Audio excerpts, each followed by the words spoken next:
The information provided in this program is of a general nature and is not intended to be personalised financial advice. We encourage you to seek appropriate advice from a qualified professional to suit your individual circumstances. Bremworth's crucial wool yarn factory in Napier is out of action after the cyclone. Could it cause carpet prices to surge at a time when it's needed most? An equity market started fading in Feb. Is this year's rally dead in the water already? We hope not.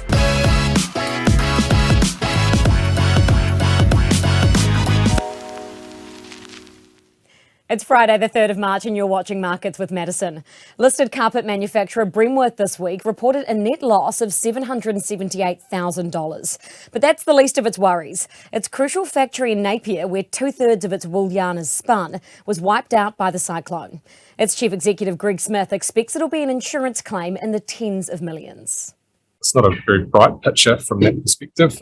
There's a lot of silt, still a lot of water around, and when you've got that much water in the plant, which was put anywhere between 600 and 800 millimetres, things that aren't fastened to the ground are moving around quite a bit. And so from that perspective, it does look, quite disorganised with wool bales and wool and equipment in lots of different places to where it's supposed to be. The main problem we have at the moment is access to be able to get in and begin a cleanup and then start the assessment. And so we've been quite clear that, we have suffered damage and it's quite extensive, and it is Napier is a significant part of our business. But it's hard to ascertain exactly what that looks like. We've got the insurance companies have been through over the last 3 days because we have extensive insurance cover for these types of events. But to get to the point where we can provide a really accurate assessment is probably still, a week to 10 days away. I imagine you had some pretty specialist machinery in there at the time too. So how big of an insurance claim could you be looking at? Well, it's definitely in the tens of millions of dollars, without a doubt, depending on exactly what we can clean and start up, what we can clean, repair and start up, or what needs to be replaced completely. The building has, suffered some damage. And so obviously any internal living rooms, etc., as you would with a home, would need to be, replaced.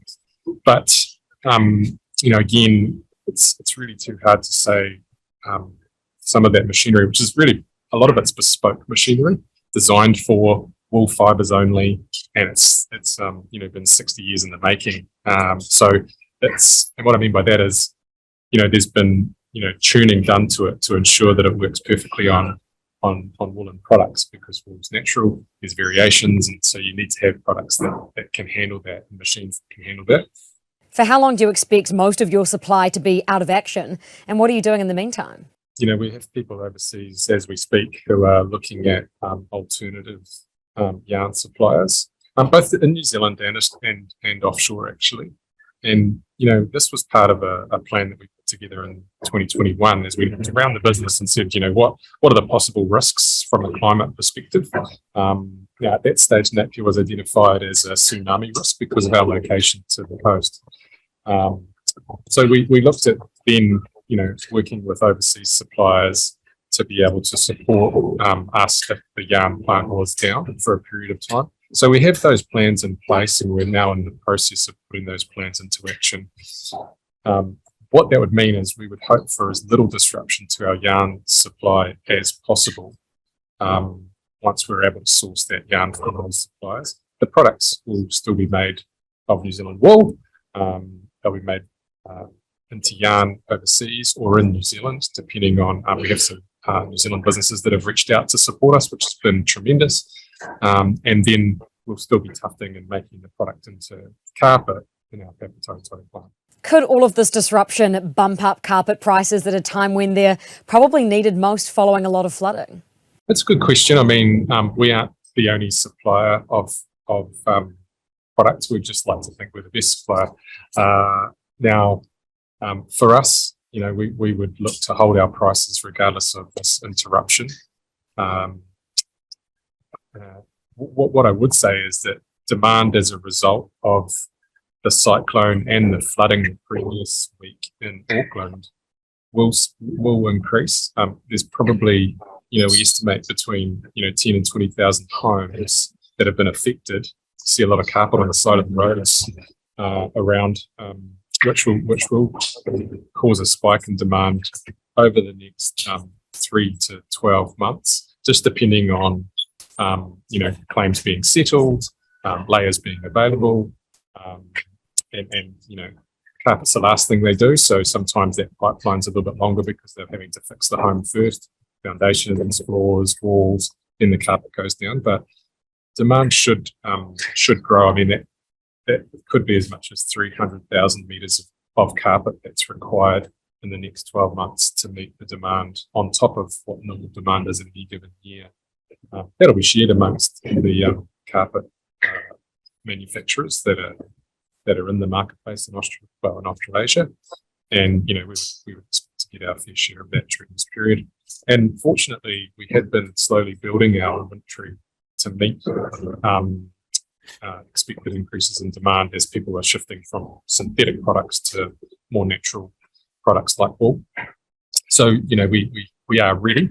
Now we just need to shorten the amount of time between when that inventory starts to run down and when our yarn supply and our production is able to get back up to speed. Thanks so much for your time, Greg. I can see people in the background who've been very quiet. We'll let them get back to work. Thanks for your time. Thanks so much, Madison. Thank you. Equity markets rallied at the start of this year, but Feb's been a bit of a faff. To tell us what went wrong, I'm joined by Hamilton Hinden Green investment advisor Mark Hampton. Morning, Mark. Happy Friday. Morning, Madison. Happy Friday to you too. What's happened? In February, we were doing so well. We were, and it's almost the fact that we were doing so well in January that actually kind of caused the pullback in February. So, I mean, January was one of the best months we've had for a long time, and certainly one of the best starts to the year we've had for quite a while. I mean, the New Zealand market was up about 4%, and the NASDAQ, for example, was 10.7%.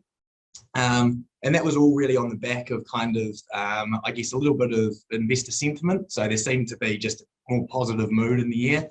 It's like we'd all just parked 2022 to one side and said, 2023, here we go. And also just on the kind of macroeconomic data side. So we got a string of kind of positive announcements with regards to inflation. And that kind of got the market excited that, rates may not have to go as high as Reserve Banks had indicated. And we may even start to see some cuts later in the year. Unfortunately, February just kind of pulled those expectations back somewhat. So, I mean, the New Zealand market was down 2%, the NASDAQ down slightly over 3%.